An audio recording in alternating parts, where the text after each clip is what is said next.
కొత్తపేట నియోజకవర్గంలోని సుబ్రహ్మణ్యేశ్వర స్వామి షష్ఠి మహోత్సవాలు అత్యంత వైభవంగా నిర్వహించబడ్డాయి. వేకువజాము నుంచే భక్తులు ఆలయాలకు భారీ సంఖ్యలో తరలివచ్చి స్వామివారిని దర్శించుకుని పూలు, పడగలు సమర్పించారు.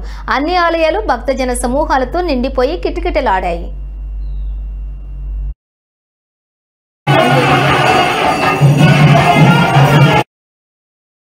ఇక ముఖ్యంగా కొత్తపేట మండలంలోని వాడపాలెం గ్రామంలో వెలసిన శ్రీవల్లి దేవసేన సమేత సుబ్రహ్మణ్యేశ్వర స్వామి ఆలయంలో తెల్లవారుజామున నుంచే ప్రధాన అర్చకులు దెందులూరు శ్రీను, మద్దిరాల సాయి, సుబ్రహ్మణ్యం, సందీప్ పర్యవేక్షణలోని ప్రత్యేక పూజలు, అభిషేకాలు నిర్వహించారు.